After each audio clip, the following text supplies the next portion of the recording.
Plus qu'un jardin, le domaine d'Orvès est un parc entourant une bastide du XVIIe siècle inscrit à l'inventaire des monuments historiques depuis 1923. Ici, la moitié des 8 hectares de cette propriété privée est depuis 2006 labellisée Jardin remarquable. Il y a beaucoup de plantes endémiques d'ici. Après, on a rajouté pas mal de plantes d'Australie parce qu'ils s'adaptent très bien à notre climat. Qu'elles viennent de Californie, d'Australie, d'Afrique du Sud, de Chine ou du Chili, nos saisons conviennent parfaitement cette végétation, exemple avec la star du jardin. Voici un arbousier qui vient de Nouveau-Mexique. Il faut toucher pour y croire. C'est très lisse.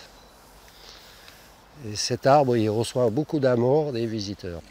Un jardin très dense dans lequel s'épanouissent 700 variétés de plantes. On a des agrumes, on a des mimosas, des grevilleas, des mélaleucas. Les plantes ils sont soit adaptées au soleil, à mi-ombre. Certains ils ont besoin d'eau et d'autres pas. Depuis 12 ans, ce jardin est labellisé remarquable par le ministère de la Culture.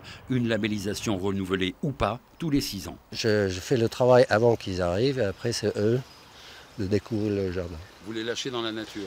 Alors des fois ma mère fait la visite, mais c'est des gens qui sont déjà venus plusieurs fois, ils connaissent très bien le jardin.